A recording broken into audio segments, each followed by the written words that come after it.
आपका यूनिक प्रज्ञान यूट्यूब परिवार में हार्दिक स्वागत है, वंदन है, अभिनंदन है। प्यारे साथियों, यह वीडियो आपके लिए होने वाला है काफी खास, क्योंकि इस वीडियो में हम लोग यूपीटीईटी परीक्षा के लिए मॉडल पेपर हल करने वाले हैं और संभवतः इस बार का यह तीसरा मॉडल पेपर होगा साथियों। और आज का यह मॉडल पेपर हम लोग हल करना प्रारंभ करें इससे पूर्व अगर वीडियो को पहली बार देख रहे हैं तो चैनल पर नए हैं तो कृपया चैनल को सब्सक्राइब, वीडियो को लाइक और शेयर करना बिल्कुल ना भूलें। तो बिना समय गंवाए साथियों प्रारंभ करेंगे आज की पाठचर्या और देखेंगे आज का यह पहला प्रश्न। तुलसीदास किसकी काव्य रचना है, इसका आपको जवाब बताना है। और इस प्रश्न का जवाब मुझे उम्मीद है कि आपने चुना होगा विकल्प सी, विकल्प डी, विकल्प बी को छोड़ करके सूर्यकांत त्रिपाठी निराला जी को। जी हाँ दोस्तों, विकल्प ए के साथ अगर आप गए तो बिल्कुल राइट आंसर के साथ हैं आप। निराला जी की अगर अन्य रचनाओं की बात की जाए तो अनामिका, अणिमा, परिमल, गीत गुंज, कुकुरमुत्ता, गीतिका, बेला, अर्चना जैसी प्रमुख रचनाएं इनकी हैं। आइए बढ़ते हैं प्रश्न संख्या 2 की तरफ। और प्रश्न संख्या 2 भी बड़ा ही मस्त प्रश्न है, अक्सर रिपीटेड प्रश्न है कि राम की शक्ति पूजा किस श्रेणी की कविता है। और जैसा कि आप जानते हैं कि यह रचना सूर्यकांत त्रिपाठी निराला द्वारा लिखी गई एक लंबी कविता की श्रेणी में आने वाली कविता है। बी विकल्प के साथ आप बिल्कुल राइट आंसर के साथ हैं। प्रश्न संख्या 3, कला और बूढ़ा चांद कृति के लेखक कौन है, इसका आपको जवाब बताना है। और प्रश्न संख्या 3 का जवाब मुझे उम्मीद है कि आपने छाया, ज्योत्सना, युग पुरुष, मधुवन जैसी रचनाएं करने वाले रचनाकार सुमित्रानंदन पंत की रचना है। विकल्प बी इसका बिल्कुल राइट आंसर है साथियों। उन्होंने चिदंबरा, ग्राम्य, युगवाणी, मौन निमंत्रण जैसी रचनाएं की हैं। पंत जी की प्रमुख रचनाएं हैं साथियों ये। और बढ़ते हैं अगले प्रश्न की तरफ और देखते हैं प्रश्न संख्या 4, निम्न में से कौन सी महादेवी वर्मा की रचना नहीं है, इसका आपको जवाब बताना है। और इस प्रश्न का जवाब अगर आपने चुना होगा विकल्प सी को तो बिल्कुल राइट आंसर के साथ हैं, क्योंकि यामा, दीपशिखा और नीरजा महादेवी वर्मा जी की रचनाएं हैं, जबकि आंगन के पार द्वार यह अज्ञेय की रचना है। तो विकल्प सी के साथ बिल्कुल राइट आंसर के साथ हैं आप। आइए बढ़ते हैं अगले प्रश्न की तरफ और देखते हैं प्रश्न संख्या 5। प्रश्न संख्या 5 है कि जयशंकर प्रसाद की किस कृति को पहले ब्रज भाषा में और बाद में खड़ी बोली में रूपांतरित कर दिया गया। जयशंकर प्रसाद की किस रचना को पहले ब्रज भाषा में और बाद में खड़ी बोली में रूपांतरित किया गया, इस प्रश्न का जवाब मुझे उम्मीद है कि आपने चुना होगा विकल्प ए को, प्रेम पथिक।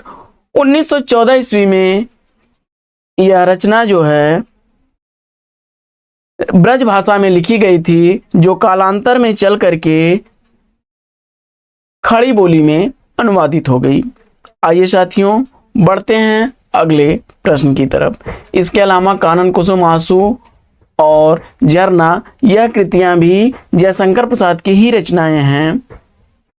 अगला प्रश्न है कि प्रकाशन वर्ष के अनुसार महादेवी वर्मा की निम्नलिखित रचनाओं में सही अनुक्रम क्या है, इसका आपको जवाब बताना है।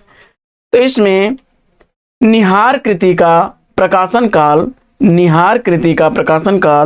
1930 ईस्वी ठहरता है। तो वहीं रश्मि कृति का प्रकाशन काल 1932 ईस्वी है। तो नीरजा का 1934 ईस्वी, नीरजा 1934 ईस्वी की प्रकाशित रचना है। और दीपशिखा 1942 ईस्वी की प्रकाशित रचना है। और इसके हिसाब से इसका अनुक्रम जो है आपका विकल्प कौन सा बनेगा, निहार, रश्मि, नीरजा और दीपशिखा। अगर डी विकल्प के साथ आप हैं तो बिल्कुल सही उत्तर के साथ हैं आप, क्योंकि निहार 1930, रश्मि 1932, नीरजा 1934 और दीपशिखा 1942 ईस्वी की प्रकाशित रचनाएं हैं साथियों। अगला प्रश्न है कि भारत दुर्दशा किसकी रचना है। बड़ा ही प्यारा सा प्रश्न है और बड़ा इंपॉर्टेंट प्रश्न है। इस प्रश्न का जवाब मुझे उम्मीद है कि आपने बिल्कुल सही दिया होगा। अंधेर नगरी, वेद की हिंसा, हिंसा न बहुत, प्रेम जोगनी और चंद्रावली तथा नील देवी सती प्रताप जैसे नाटकों की रचना करने वाले नाटककार भारतेंदु हरिश्चंद्र बी विकल्प के साथ बिल्कुल सही जवाब है साथियों आपका। आइए बढ़ते हैं अगले प्रश्न की तरफ। और प्रश्न संख्या 8, निम्नलिखित में से कौन सा भारतेंदु हरिश्चंद्र का मौलिक नाटक नहीं है, इसका आपको जवाब बताना है। तो फटाफट इस प्रश्न का उत्तर आप लोग ट्रिक करिए और मुझे उम्मीद है कि इस प्रश्न का उत्तर आपने चयनित किया होगा पाखंड विडंबन, डी विकल्प को। तो बिल्कुल राइट आंसर है, यह जो है भारतेंदु हरिश्चंद्र का अनुदित नाटक है।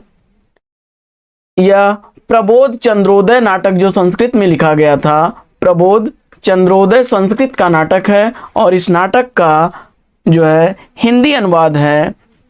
आइए बढ़ते हैं अगले प्रश्न की तरफ। और आप तो जानते हैं प्रबोध चंद्रोदय के रचनाकार कौन थे, तो कृष्ण मिश्र थे। कृष्ण मिश्र का यह नाटक था संस्कृत में लिखा हुआ। आइए प्रश्न संख्या 9 की तरफ बढ़ते हैं। प्रश्न संख्या 9 है कि इसमें से कौन सी रचना भारतेंदु हरिश्चंद्र की नहीं है। फटाफट उत्तर इसका ट्रिक करिए और मुझे उम्मीद है कि आपने अगर पद्मावती को चुना तो बिल्कुल राइट आंसर है, यह मलिक मोहम्मद जैसी की रचना है। बाकी वैद की हिंसा, हिंसा न बहुत, विशस्य विस्मय, सुदामा और बादशाह दर्पण ये रचनाएं भारतेंदु हरिश्चंद्र की रचनाएं हैं। प्रश्न संख्या 10, अतीत के चलचित्र किसकी रचना है, इसका आपको जवाब बताना है। अतीत के चलचित्र बड़ा ही चर्चित प्रश्न है और इस प्रश्न का जवाब मुझे उम्मीद है कि आपने महादेवी वर्मा को चुना, तो बी विकल्प के साथ बिल्कुल राइट आंसर के साथ हैं साथियों आप। और प्रश्न संख्या 11, कौन सी कृति मोहन राकेश की नहीं है, इसका आपको जवाब बताना है। कौन सी कृति मोहन राकेश की नहीं है, तो आषाढ़ का एक दिन मोहन राकेश की रचना, लहरों के राजहंस मोहन राकेश की रचना और आधे अधूरे मोहन राकेश की रचना है। जबकि इसमें जो है कन्यादान यह नाटक जो है विजय तेंदुलकर द्वारा लिखा गया नाटक है। यह नाटक विजय तेंदुलकर द्वारा लिखा गया है। तो विकल्प बी के साथ अगर आप हैं तो बिल्कुल इस प्रश्न का सही जवाब दिया है आपने। अगला प्रश्न है कि अरुण यह मधुमेह देश हमारा गीत जयशंकर प्रसाद जी की किस कृति से है, इसका आपको जवाब बताना है। और आप जानते हैं कि यह गीत जो है लिखा गया है जयशंकर प्रसाद के चंद्रगुप्त नाटक में, डी विकल्प इसका राइट आंसर है। और यह कार्नेलिया द्वारा गाया गया गीत है चंद्रगुप्त नाटक में। अगला प्रश्न है कि रेल का विकट खेल नाटक के नाटककार कौन है। रेल का विकट खेल नाटक के नाटककार आपको बताना है। तो नई रोशनी का विष, शिक्षादान, नल दमयंती स्वयंवर और चंद्रसेन बाल विवाह जैसे नाटकों की रचना करने वाले रचनाकार बालकृष्ण भट्ट जी का यह नाटक है रेल का विकट खेल। विकल्प सी के साथ आप बिल्कुल सही जवाब के साथ हैं आप। अगला प्रश्न बड़ा ही चर्चित प्रश्न यह भी है कि अजगर करे न चाकरी, पंछी करे न काम, दास मलुका कह गए सबके दाता राम। तो प्रश्न संख्या 14 का आपको जवाब बताना है और प्रश्न संख्या 14 का जवाब मुझे उम्मीद है कि आपको उत्तर मिल चुका होगा और आपने विकल्प ए, विकल्प बी, विकल्प डी को छोड़ करके मलुक दास, विकल्प सी का चयन किया। बिल्कुल सही उत्तर के साथ हैं आप। अगला प्रश्न है कि निम्नलिखित में से संत काव्य परंपरा के अंतर्गत आने वाले कवि का नाम आपको बताना है। क्षमा करें, अंतर्गत न आने वाले कवि का नाम बताना है। तो इसमें कबीर, दादू दयाल और नानक यह तीनों रचनाकार जो हैं संत काव्य परंपरा से हैं। और अगर उत्तर में आपने नंददास को चुना तो अष्टछाप के कवियों में यह कृष्ण काव्य परंपरा के कवि हैं। डी विकल्प के साथ आप बिल्कुल सही उत्तर के साथ हैं आप। अगला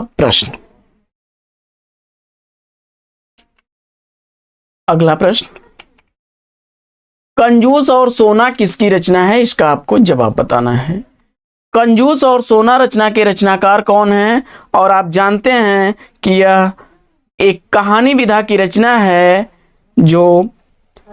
जिसके रचनाकार हिरनी, भेड़िया, दो घड़े, सुकुल की बीवी जैसी कहानियों की रचना करने वाले रचनाकार सूर्यकांत त्रिपाठी निराला जी का है। विकल्प ए के साथ बिल्कुल राइट आंसर है।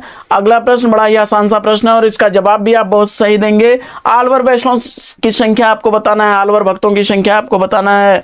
और आप जानते हैं कि आलवर जो है तमिल के कवि और संत थे और यह वैष्णव भक्त थे। और इनकी संख्या की अगर बात की जाए तो इनकी संख्या मिलती है 12। डी विकल्प बिल्कुल सही जवाब। अगला प्रश्न आपके साथ कि विष्णुकांत शास्त्री जी की प्रसिद्ध कृति का नाम आपको बताना है। इसमें से विष्णुकांत शास्त्री की प्रसिद्ध कृति का नाम बताना है और मुझे उम्मीद है कि आप इस प्रश्न का जवाब बिल्कुल सही देंगे। कुछ चंदन की कुछ कपूर की, बिल्कुल सही जवाब, सी विकल्प इसका राइट आंसर है। और अगला प्रश्न है कि हिंदी साहित्य में सरदार पूर्ण सिंह की ख्याति किस रूप में है। तो अध्यापक पूर्ण सिंह ने जो है पवित्रता, कन्यादान, सच्ची वीरता, आचरण की सभ्यता, मजदूरी और प्रेम और अमेरिका का मस्त योगी वाल्ट व्हिटमैन जैसे निबंधों की रचना करने वाले मात्र 6 निबंध लिख करके हिंदी साहित्य में अमर ख्याति अर्जित करने वाले रचनाकार, निबंधकार के रूप में प्रसिद्ध हैं सरदार पूर्ण सिंह जी। विकल्प सी इसका राइट आंसर है साथियों। इन्होंने केवल 6 निबंध ही लिखी है, जिसमें आचरण की सभ्यता, सच्ची वीरता, मजदूरी और प्रेम, पवित्रता, कन्यादान और अमेरिका का मस्त योगी वाल्ट व्हिटमैन, इतनी ही रचनाएं इनकी हैं, अक्सर पूछी जाती हैं। तो मुझे उम्मीद है कि आप याद कर लिए होंगे। और बढ़ते हैं अगले प्रश्न की तरफ। अगला प्रश्न है कि सूर्य का काव्य विषय में कौन सा तथ्य गलत है। सूर्य के काव्य के विषय में कौन सा तथ्य गलत है, और इस प्रश्न का जवाब मुझे उम्मीद है कि आप बिल्कुल राइट आंसर देंगे। विकल्प ए, विकल्प बी और विकल्प डी को छोड़ करके, क्योंकि सूर्य का वात्सल्य वर्णन अद्भुत है, सगुण भक्ति का प्रतिपादन है और सूर्य काव्य का मुख्य विषय कृष्ण भक्ति है। यह सारे ही विकल्प सही हैं, लेकिन उनकी भाषा अवधि न होकर के ब्रज भाषा है साथियों। तो आप सी विकल्प के साथ अगर जा रहे हैं तो बिल्कुल राइट आंसर है आपका। अगला प्रश्न है कि भ्रमरदूत के रचनाकार कौन है, इसका आपको जवाब बताना है। और इस प्रश्न का जवाब सत्यनारायण कवि रत्नाकर आपने दिया है विकल्प ए, तो बिल्कुल राइट आंसर है आपका। अगला प्रश्न है कि युग्मान चरित नामक ग्रंथ के लेखक कौन हैं। आप जानते हैं कि कृष्णदास जो कि अष्टछाप के एक कवि थे, उनके द्वारा लिखा गया है युग्मान चरित। बी विकल्प बिल्कुल इस प्रश्न का सही जवाब है। अगला प्रश्न है कि अष्टछाप के संस्थापक कौन हैं। अष्टछाप के संस्थापक आपको बताना है और इस प्रश्न का जवाब अगर आपने 1565 ईस्वी में गोस्वामी विट्ठलनाथ ने 1565 ईस्वी में गोस्वामी विट्ठलनाथ ने 4 अपने और 4 वल्लभाचार्य के शिष्यों को मिला करके अष्टछाप की स्थापना की थी। अगर बात की जाए उन 8 अष्टछाप के कवियों की, तो गोविंद स्वामी, छीत स्वामी, चतुर्भुज दास और नंददास, ये 4 शिष्य जो हैं ये थे स्वामी विट्ठलनाथ के, जबकि कुंभन दास, सूरदास और परमानंद दास तथा कृष्णदास ये 4 कवि थे वल्लभाचार्य के, और इनको मिलाकर के अष्टछाप की स्थापना की गई थी। तो विट्ठलनाथ अगर आपने जवाब दिया है तो बिल्कुल राइट आंसर के साथ हैं आप। अगला प्रश्न है कि गोस्वामी तुलसीदास ने रामचरितमानस की रचना किस संवत में की थी। गोस्वामी तुलसीदास ने रामचरितमानस की रचना कब की थी। तो अगर आपने याद होगा, आपको एक रामचरितमानस में उक्ति आती है कि संवत 1631 करो कथा प्रभु पद धरि शीशा। तो संवत 1631 में उन्होंने रामचरितमानस की रचना प्रारंभ की। विकल्प ए के साथ आप बिल्कुल राइट आंसर के साथ हैं आप।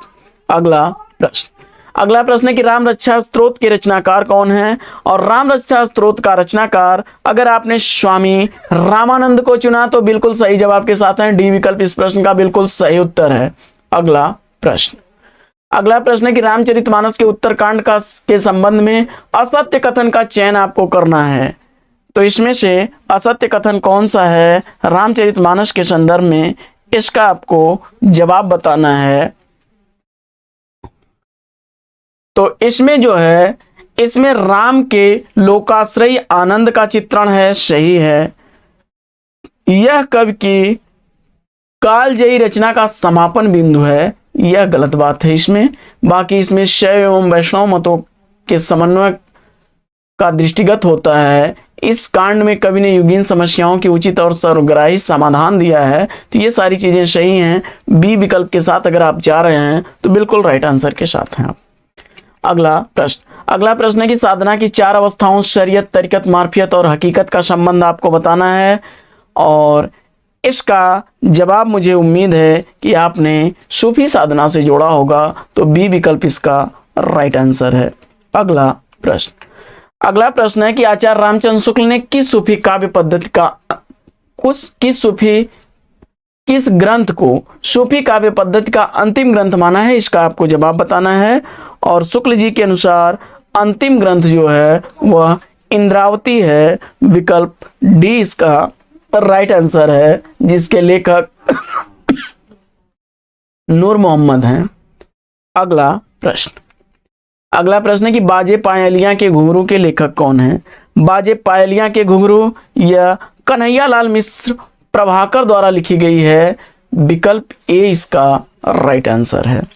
अगला प्रश्न, माटी की मूर्तें किस विधा की रचना है? और आप जानते हैं कि रामवृक्ष बेनीपुरी द्वारा लिखा गया यह एक संस्मरण विधा की रचना है, विकल्प ए इसका राइट आंसर है। अगला प्रश्न है कि वियोग श्रृंगार के प्रधान मुक्तक कवि कौन हैं? और इस प्रश्न का जवाब अगर आपने चयनित कर लिया विकल्प सी डी बी को छोड़ करके घनानंद विकल्प ए को, तो बिल्कुल सही जवाब के साथ हैं आप। अगला प्रश्न है कि दृगौ झुरत टूटत कुटुम झुरत चतुर चित प्रीति परत गांठ दुर्जन हिये दई नई हरित। तो यह पंक्तियां किस रचनाकार की हैं, इसका आपको जवाब बताना है, और मुझे उम्मीद है कि आपने इसका जवाब बिहारी चुना होगा, तो विकल्प ए बिल्कुल सही जवाब।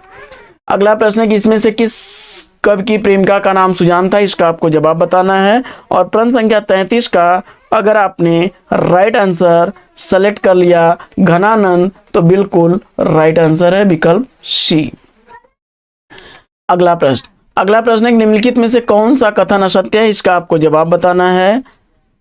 तो इसमें जो है रीतिबद्ध धारा के कवियों ने लक्षण ग्रंथों की रचना की। रीतिबद्ध धारा के कवियों को आचार्य कवि कहा जाता है,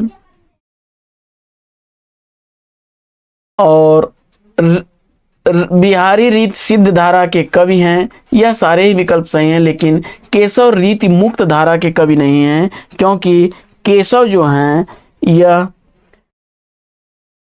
रीति मुक्त धारा के कवि न होकर के अलंकारवादी आचार्य हैं, रीति निरूपक अलंकारवादी कवियों में गिने जाते हैं। तो डी विकल्प इसका राइट आंसर हो जाएगा, विकल्प डी। अगला प्रश्न है कि कालिदास हजारा की रचना किसने की है? कालिदास हजारा कृति का रचनाकार, मुझे उम्मीद है कि आपने कालिदास त्रिवेदी को चुना, तो बिल्कुल सही उत्तर के साथ हैं आप। अगला प्रश्न, अर्धकथानक नामक कृति किस विधा की रचना है, इसका आपको जवाब बताना है। और जैसा कि आप जानते हैं बनारसी दास जैन द्वारा लिखी गई यह हिंदी की पहली आत्मकथा मानी जाती है, विकल्प 20 का राइट आंसर है। अगला प्रश्न है कि नवजागरण का अग्रदूत हिंदी के किस लेखक को कहा जाता है?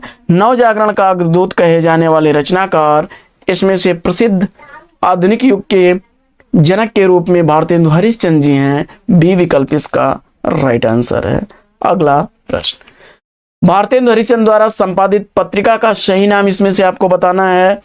तो भारतेंदु हरिश्चंद्र द्वारा संपादित इसमें कौन सी पत्रिका है, और इसका जवाब मुझे उम्मीद है कि आपने बाला प्रबोधिनी को चुना, तो बाला बोधिनी जो है इसका राइट आंसर है, बी विकल्प इसका गलत जवाब है। तो ए विकल्प के साथ आप राइट आंसर के साथ हैं आप। बाला बोधिनी पत्रिका यह 1974 ईस्वी में प्रकाशित की थी उन्होंने। अगला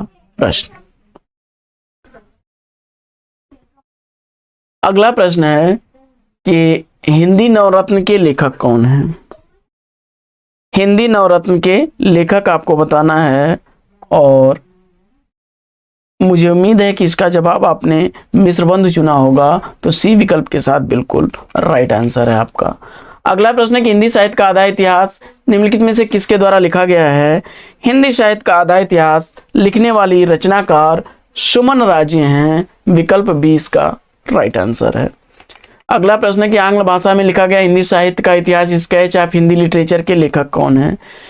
तो अंग्रेजी में लिखा गया ए स्केच ऑफ हिंदी लिटरेचर 1918 ईस्वी में पादरी एडविन ग्रिप्स महोदय द्वारा लिखा गया है, बी विकल्प इसका सही उत्तर है। अगला प्रश्न है कि मुक्तिबोध की आत्मकथा के लेखक कौन है? और आप जानते हैं कि मुक्तिबोध की आत्मकथा विष्णुचंद्र शर्मा द्वारा लिखी गई रचना है। अगला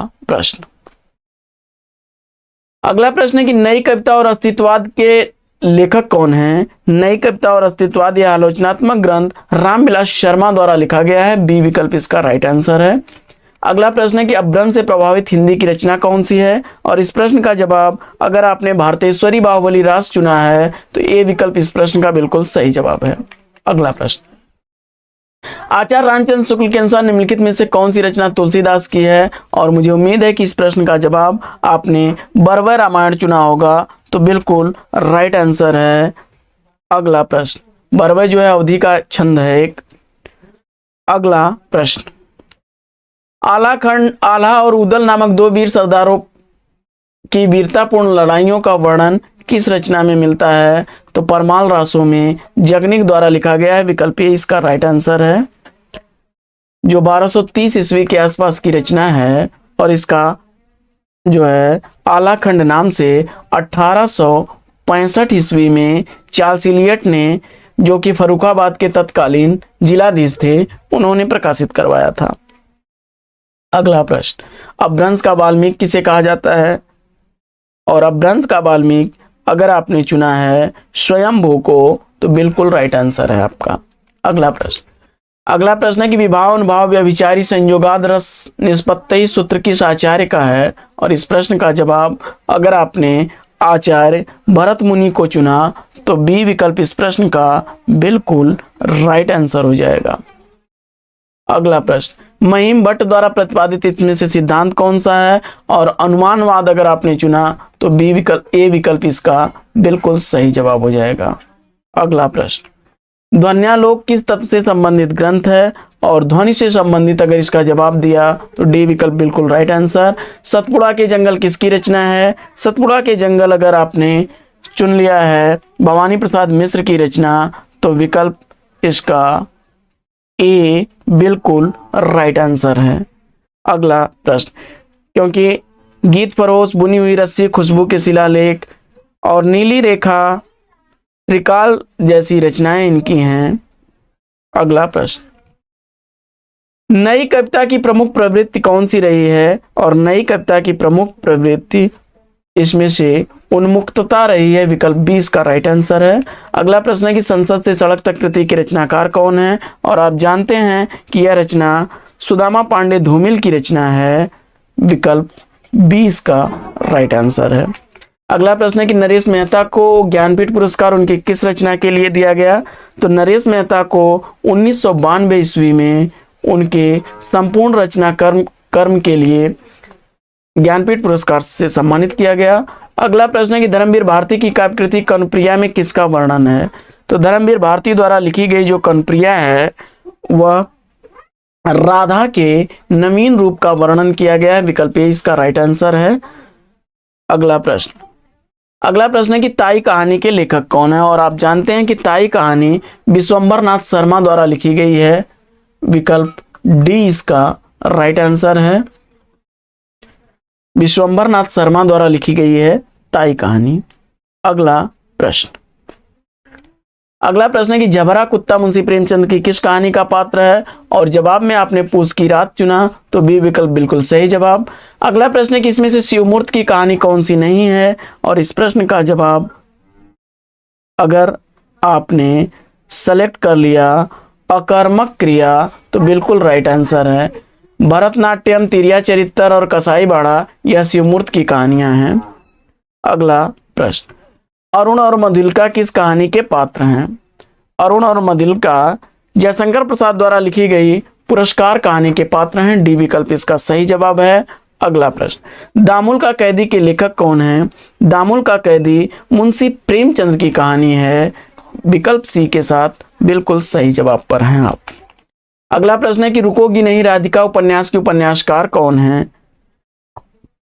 तो रुकोगी नहीं राधिका यह उपन्यास उषा प्रियमवदा द्वारा लिखा गया उपन्यास है। विकल्प डी इसका सही उत्तर है।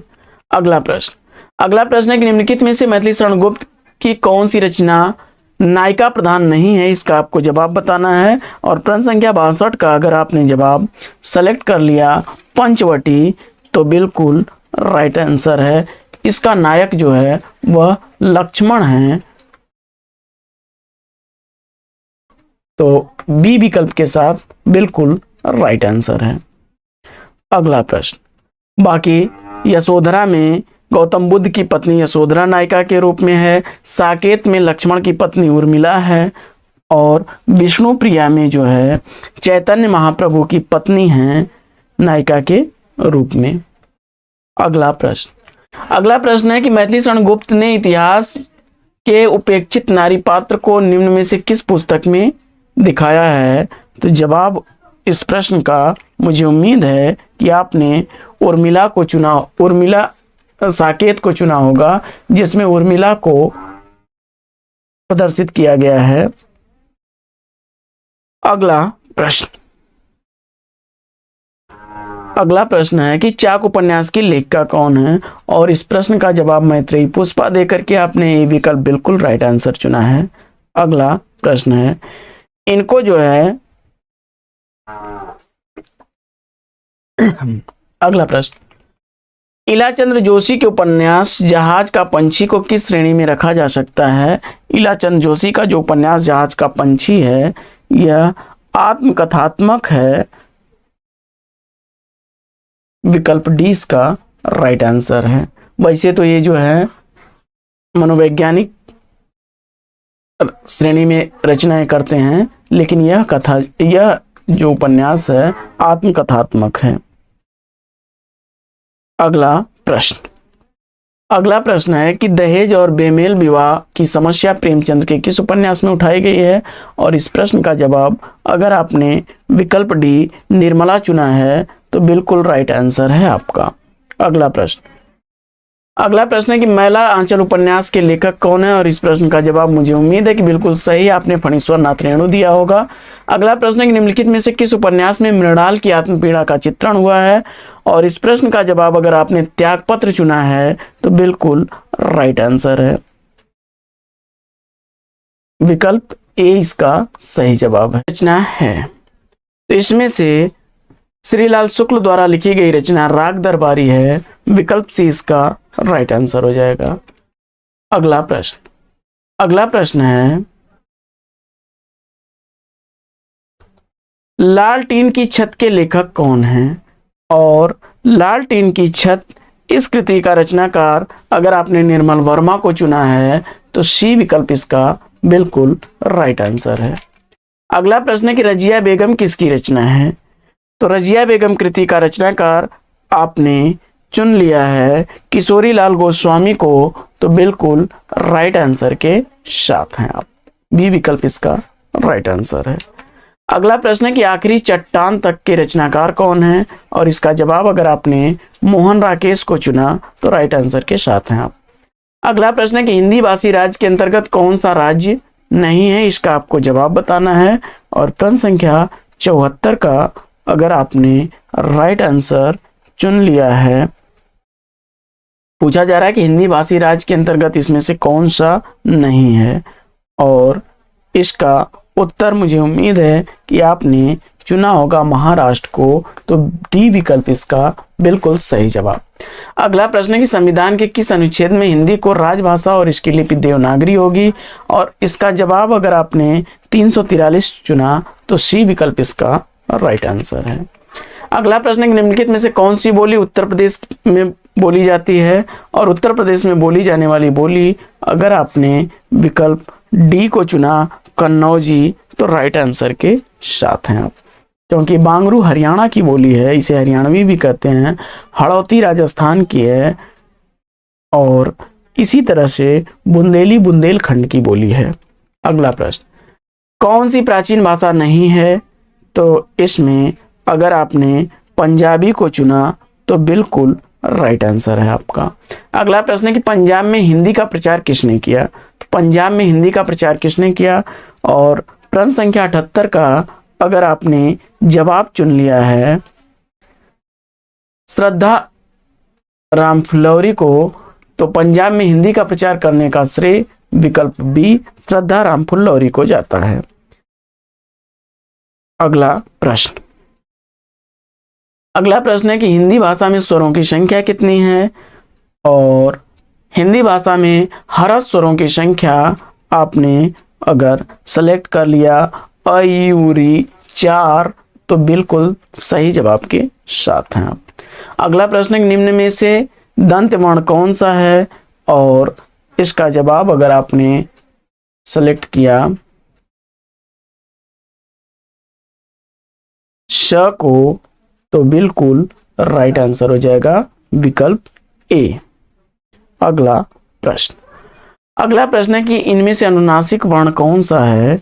और इसका जवाब अगर आपने म को चुना तो सही है, उत्तर के साथ हैं आप। अगला प्रश्न है कि जसोदा हरिपाल ने झुलावे पंक्ति में कौन सा रस है? और इसका जवाब वात्सल्य आपने चुन करके बिल्कुल राइट आंसर दिया। अगला प्रश्न है कि अद्भुत रस का स्थायी भाव आपको बताना है और विस्मय अगर इसका उत्तर आपने चुना तो सी विकल्प राइट आंसर है। अगला प्रश्न है कि दूसरे के उत्कर्ष को न सहकर उसकी निंदा करना किस प्रकार का संचारी भाव है? और इस प्रश्न का जवाब अगर आपने सेलेक्ट कर लिया असूया तो बिल्कुल राइट आंसर है आपका। अगला प्रश्न, लट लटकनी मन ओ मत मधुप गन माधक मधुई पिए पंक्ति में किन वर्णों की आवृत्ति के कारण अनुप्रास हुआ है? इसका आपको जवाब बताना है। तो ल और म अगर आपने चुना तो बी विकल्प इसका राइट आंसर है। अगला प्रश्न है कि नीर भरे नैनार है तौन प्यास बुझाए पंक्ति में निम्न में से कौन सा अलंकार है? और इस प्रश्न का जवाब अगर आपने विशेषोक्ति विकल्प सी को चुना तो राइट आंसर के साथ हैं आप। अगला प्रश्न है कि माला फेरत जुगबया गया न मन का फेर कर का मन का डार के मन का फेर अलंकार आपको बताना है। और यहाँ पर अगर आपने यमक अलंकार चुना तो सी विकल्प बिल्कुल राइट आंसर है। यहाँ मन का में एक मन का यानी चित्त का, दूसरे मन का यानी माला का। आइए बढ़ते हैं और अगला प्रश्न है कि कुंडलिया छंद में होता है। कुंडलिया छंद जो होता है यह संयुक्त मात्रिक विषम छंद है। इसमें दोहा और रोला का योग होता है। विकल्प आपका ए राइट आंसर हो जाएगा। दोहा और रोला 6 चरणों वाला यह छंद होता है जिसमें 4 चरण दोहे के होते हैं और 2 चरण रोला के होते हैं। अगला प्रश्न, सोरठा के प्रथम चरण में कितनी मात्राएं होती हैं? तो आप जानते हैं कि दोहे का विपरीत होता है सोरठा मात्रा की दृष्टि से, तो इसके प्रथम चरण में 11 मात्राएं होती हैं। बी विकल्प इसका राइट आंसर होता है। मतगयंत छंद में कितने वर्ण होते हैं? और अगर आपने इसका जवाब 23 वर्ण चुना है तो राइट आंसर है आपका। अगला प्रश्न है कि निश्चल शब्द जो है इसका संधि विच्छेद आपने निधंचल चुना तो बिल्कुल राइट आंसर है, विसर्ग संधि का उदाहरण है। अगला प्रश्न, सदधर्म का संधि विच्छेद क्या होगा? तो सदधर्म का संधि विच्छेद आपने अगर सतधन धर्म चुना है तो बिल्कुल राइट आंसर के साथ हैं आप। सुक्ति का संधि विच्छेद आपको बताना है और सुधन उक्ति सुक्ति अगर आपने चुना तो बिल्कुल राइट आंसर के साथ हैं आप। अगला प्रश्न है कि द्वंद्व समास में कौन सा पद प्रधान होता है? तो द्वंद्व में भैया दोनों प्रधान होते हैं, ए और बी दोनों ही प्रधान होते हैं। विकल्प सी इसका राइट आंसर हो जाएगा। अगला प्रश्न है कि प्रत्यंग किस समास का उदाहरण है? तो यह अव्ययी भाव समास का उदाहरण है। विकल्प ए इसका राइट आंसर है। अगला प्रश्न है त्रिशंकु होने का उपयुक्त अर्थ क्या होगा? और इसका जवाब अगर आपने सेलेक्ट कर लिया कि किसी और का न रहना, विकल्प बी बिल्कुल राइट आंसर है। अगला प्रश्न, भाई गति सांप छछुंदर केरी, इस लोकोक्ति का अर्थ आपको बताना है और इस प्रश्न का जवाब अगर आपने सेलेक्ट कर लिया दुविधा में होना, तो बिल्कुल राइट आंसर है। अगला प्रश्न है कि घाट घाट का पानी पीना मुहावरे का अर्थ क्या होगा? और इस प्रश्न का जवाब अगर आपने सेलेक्ट कर लिया अनेक क्षेत्रों का अनुभव होना, तो विकल्प ए बिल्कुल सही जवाब। अगला प्रश्न है कि निम्नलिखित में से कौन सा शब्द तद्भव नहीं है? इसका आपको जवाब बताना है। तो इसमें अगर आपने सेलेक्ट कर लिया तद्भव शब्द नहीं है अधर, विकल्प बी। अगला प्रश्न है कि निम्नलिखित में से कौन सा शब्द तत्सम नहीं है? इसमें से तत्सम शब्द जो है विकल्प सी हो जाएगा, पानीप। अगला प्रश्न है कि निम्नलिखित में से कौन सा शब्द तत्सम नहीं है? तो इसमें जो है उपखान शब्द जो है यह तत्सम नहीं है। अगला प्रश्न, निम्नलिखित में से कौन सा शब्द तद्भव नहीं है? इसका आपको जवाब बताना है और इस प्रश्न का जवाब अगर आपने सेलेक्ट कर लिया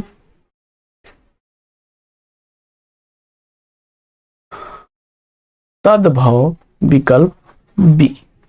अगला प्रश्न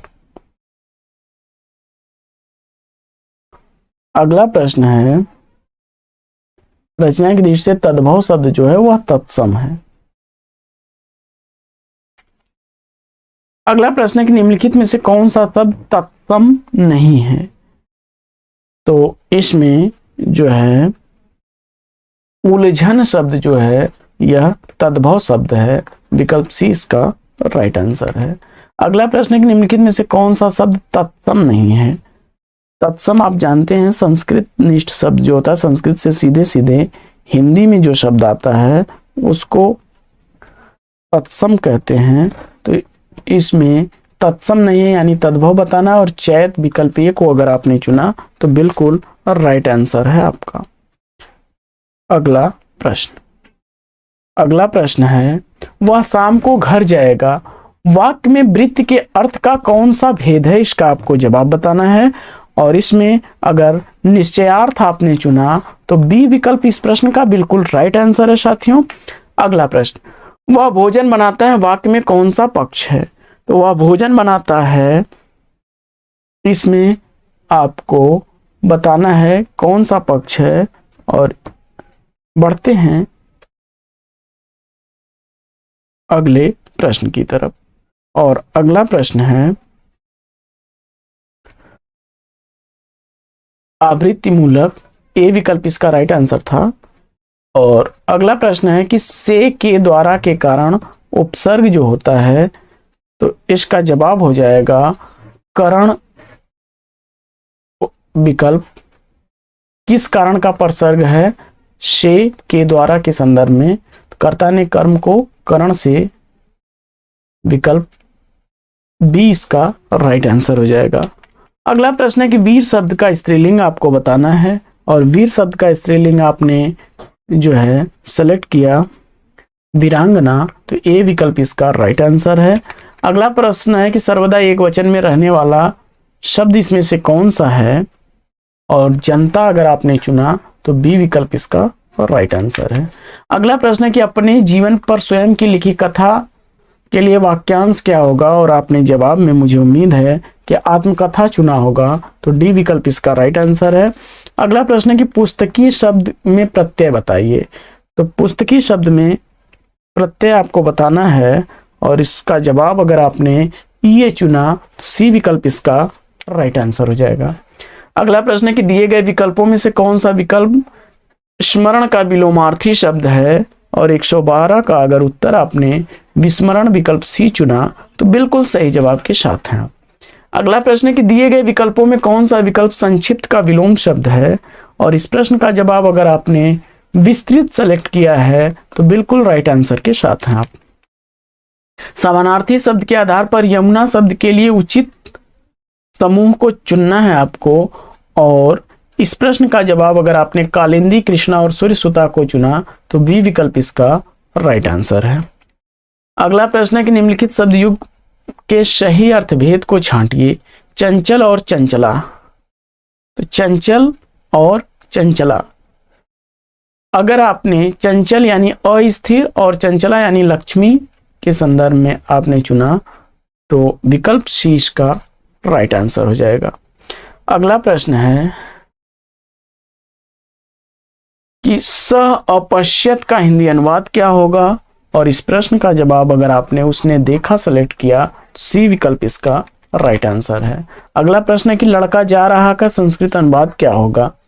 लड़का जा रहा था का संस्कृत अनुवाद आपने सेलेक्ट किया बालकः गच्छति स्म, विकल्प ए तो राइट आंसर है। अगला प्रश्न है कि किरातार्जुनीयम किसकी रचना है। किरातार्जुनीयम के रचनाकार कौन है, इसका आपको जवाब बताना है, और इस प्रश्न का जवाब अगर आपने भारवी को चुना तो बिल्कुल राइट आंसर के साथ हैं आप।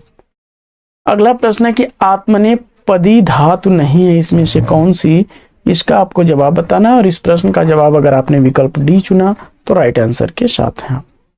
अगला प्रश्न है कि महाकवि माघ के लिए प्रसिद्ध क्या है, तो माघे सरंती त्रयो गुणा यानी उपमा, अर्थ, गौरव और पद लालित, विकल्प डी के साथ आप बिल्कुल सही जवाब के साथ हैं आप। अगला प्रश्न है कि निम्नलिखित में से कौन सा हल संधि का उदाहरण नहीं है, इसका आपको जवाब बताना है, और प्रश्न संख्या 121 का जवाब अगर आपने विकल्प सी चुना है तो बिल्कुल राइट आंसर के साथ हैं आप। अगला प्रश्न है कि वध धन कत्वा का रूप क्या बनेगा, इसका आपको जवाब बताना है, और इसका जवाब अगर आपने उदित्वा बताया तो बिल्कुल राइट आंसर होगा। अगला प्रश्न है कि शुद्ध वाक्य इसमें से कौन सा है, तो प्रश्न संख्या जो है आपने सेलेक्ट किया विकल्प प्रश्न संख्या 123 में आपका राइट आंसर क्या बनेगा, फटाफट उत्तर ट्रिक करिए, और विद्यालय परितः वृक्षा शांति, विकल्प सी सही जवाब है। अगला प्रश्न है कि बध्वाम का रूप क्या बनेगा, और इसका जवाब अगर आपने चयनित कर लिया सप्तमी एक वचन तो बी विकल्प इसका राइट आंसर है। और अगला प्रश्न है कि अभिज्ञान शाकुंतलम नाटक में शकुंतला के धर्मपिता कौन हैं, और इसका जवाब अगर कण्व ऋषि आपने चुना तो सी विकल्प इसका राइट आंसर हो जाएगा। तो साथियों, आज की पाठचर्या कैसी लगी कमेंट्स करके जरूर बताइएगा। तो आज की पाठचर्या में लेंगे हम यहीं पर विराम, फिर मिलेंगे आपसे अगले वीडियो में एक नए प्रकरण, एक नए टॉपिक, एक नए अंदाज में। तब तक के लिए लेंगे आपसे विदा। आपका जीवन मंगलमय हो। वेस्ट विशेष बेस्ट आप लग। जय हिंद साथियों।